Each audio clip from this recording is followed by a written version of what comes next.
Hi, your pal here, and welcome to 100 Days in Hardcore Skyblock, where you get to start from almost nothing and turn it into something. Straight away, I broke down the tree and got the cobble generator made. With the cobble generator, my first priority was to expand our sapling catching area, and then grind out enough cobble to get started on something that would be very, very beneficial for me. A mob and phantom-proof room underneath my island. That way during the nights, I could grind out cobble instead of getting killed by the phantoms. Then, with a little bit of extra slabs, I was able to bridge over to the sand island and get ourselves some useful resources. I planted the seeds I got in order to start growing some food, then realized how low my hunger actually was, and had to wait quite some time for it to grow before I could do anything else. Hunger restored and obsidian hand, I made the portal and lit it using the lava method. Now, because it's an older version ported forward, it does that.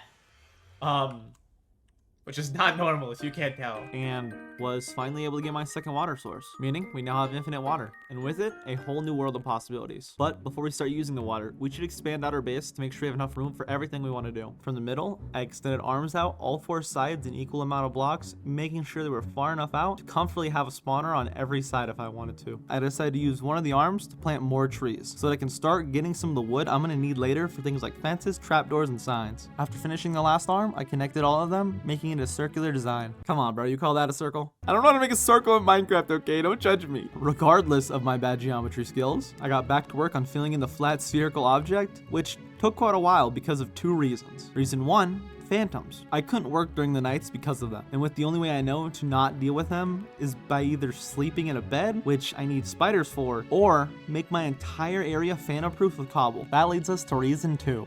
Cobble. We need a lot of it. So much, in fact, that we're now on day 27 by the time I finished filling in the 4 quadrants. Now we can finally get started on dangerous stuff. Wait, dangerous stuff? I'm gonna put a railing around the sharp semicircles real quick, just in case. Finally, we can start making our spawners. Yes, that's right, spawners. Plural. I need a normal one for loot that only drops from player interaction, and one for all the other drops, which, unlike the normal one, includes spider drops. The spawner I wanted to make first was the less practical one. Why?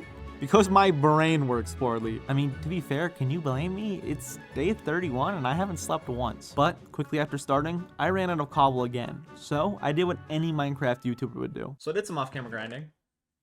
No, I'm just kidding. I'm not one of those people. I did it on camera. With plenty of supplies, I got to work on finishing the first spawner, which didn't take too long. I made sure to make it only 2 blocks tall so Enderman wouldn't spawn in it, and I put buttons on every other block so spiders wouldn't spawn. Or at least that was the plan, but spiders find a way and they decided to spawn anyways. So to go back up and deal with the mobs in the top of the spawner, then once the nuisances were gone, I had to pick up every button I placed and do some weird pattern with trapdoors that make spiders not spawn. Don't ask me exactly why this works exactly. I don't really know myself. However, I do know with the first spawner done, it was time to get started on the drop spawner. Now this one didn't cause me any issues, but I do want to explain how it works since this one is much less common. So there are a few main reasons that makes this work for dropping spiders. So with a normal spawner, you can get spiders, yes, but a lot of the time they get stuck in the top of the spawner and they just climb back to the top if they do fall anyways. However, with the drop spawner, you trapdoor up both the walls and the water spouts. That way they both can't get out the water if they do fall into it, but more importantly, they can't get stuck in the top of the spawner climbing a wall. Then you also want to put fence gates on the end of each water spout, making sure they're open. That way, even if a mob tries to swim away from the drop, it's impossible because the current is too strong. And with that complete, we can finally make something I've waited quite a while for. Aha, finally a bed.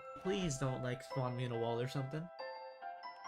We're good. It's daytime. I should have waited for the phantoms, but finally I can sleep on day 52. Night of day 52, I was able to sleep. Well rested and half our day's gone, I quickly got to work on what I wanted to do next, which was to massively expand the underground. Thankfully, not as much as I did the surface, but still a decent amount. Also, thankfully, I still had plenty of leftover cobble after building the spawners for this project. Now, there was a lot of reasons I wanted to expand the underground, one of which being storage, one was to make it easier to center the waterway up and down, but the main one was I wanted to put a subscriber wall in my world somewhere. Now, I found out a long time ago that YouTube actually shows you who is subscribed if their subscriptions are public and when they subscribe. Ever since I found that out years ago, I've always, whenever I've had the chance, tried to make one of these. Whether you subscribed a long time ago or someone who just subscribed recently, thank you. I really mean it, because your support of my content means a lot to me, and I don't really know why. Like with the Souls video, I was really hard on myself when I finally uploaded it because of how long it took me and thinking I could have made it better. But when I got a message from my friend Fritz Brothers saying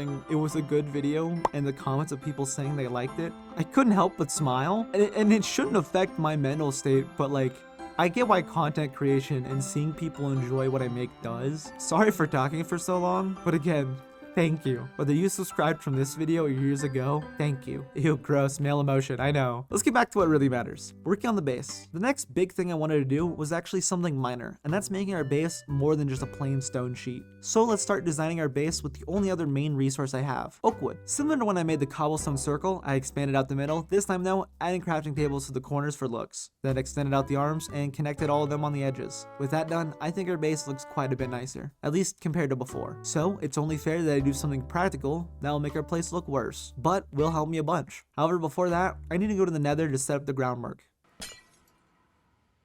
Oh, thank God I grabbed the lava.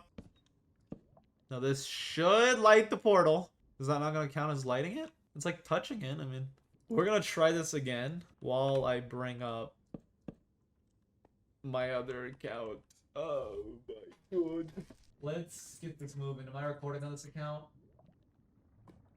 Yeah, it seems to be recording. Isn't it? I don't know. We'll see. Oh, wait, it worked!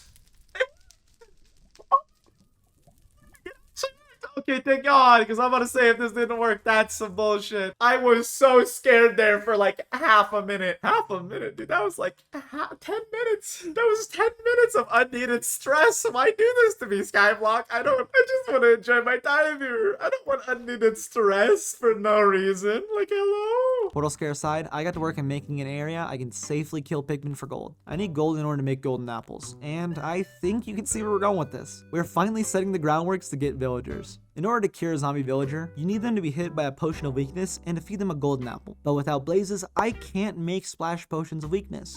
Luckily for me though, I don't have to be the one to hit them with splash potions of weakness, which is where witches come in handy. You see, witches have a 25% chance to throw a weakness potion at you. So with the mob spawner, I waited, and don't trust me, I waited until finally I got both the zombie villager and a witch. I then put both of them in their own boats and tried to get the zombie villager hit with a splash potion for what seemed like hours. But then I read the fine print and realized my mistake. Despite it seeming like a lie, a witch does have a 25% chance to throw a weakness potion at you, but only when you're within 3 blocks. And whether it's true or not, I found it helped to punch them. Maybe it's just the frustration talking, but I swear a quick slap helped. So I put the zombie villager and the witch in the same boat, and before long, I had my first villager. Villager secured and a quick place to house them. Dear God, it's ugly. I swear if I do a part 2, I'll move them underground. Don't worry. Useful water sword built, it was time to get my second villager. However, I accidentally ate one of the golden apples while low health panicking. So a quick, fairly uneventful stop at the pigment farm later, and I got myself another golden apple. And not long after, my second villager. With 2 villagers, I let them start breeding and got to work on villager trading. The main reason I wanted villagers was for emeralds. I need emeralds in order to get resources I don't have any other way to get than from wandering traders. The other main reason was to get way better armor and tools. In order to get emeralds, I need to start specializing my villagers. Now ideally for getting emeralds, I would want a fletcher so I could trade them sticks for emeralds, but I can't make a fletching table without flint, which I can't get. In fact, of the 13 types of villagers, there are 2 of which I can't make,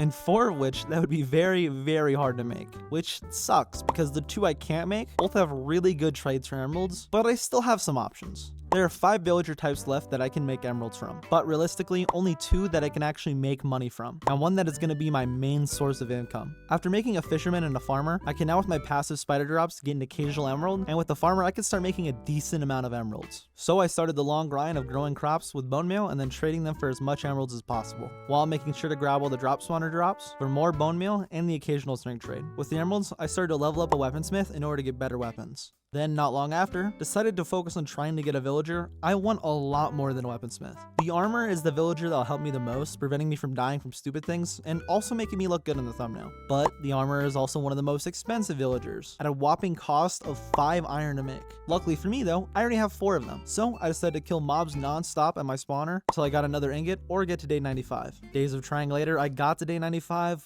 but without another ingot. So I decided to cut my losses and spent 2 of the ingots on making a toolsmith. Then got back to work on leveling the weaponsmith and the toolsmith by using emeralds gotten from trading carrots. I decided that it'd be better for me to have 2 farmers, that way I can make trades faster. So I moved the main one out and put in its own little crap shack, letting the villagers breed again, giving us our second farmer. Then I decided to... Is that iron golem dying?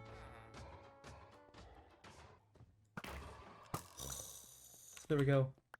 5 iron, 5 iron, 5 iron, change plans. Well, at least now I can finally make an armor. Armor made, it's time to grind out some trades before my time's up. After a few days of grinding, I made my last trade, and despite not getting full diamond armor, I still got to some good trades, and I'm happy with how much I've accomplished. But with that, our 100 days are over.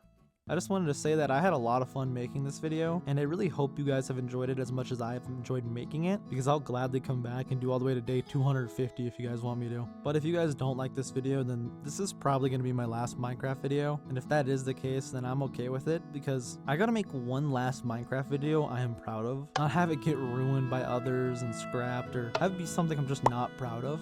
Well, either way, I'll see you guys next video. Thanks for watching.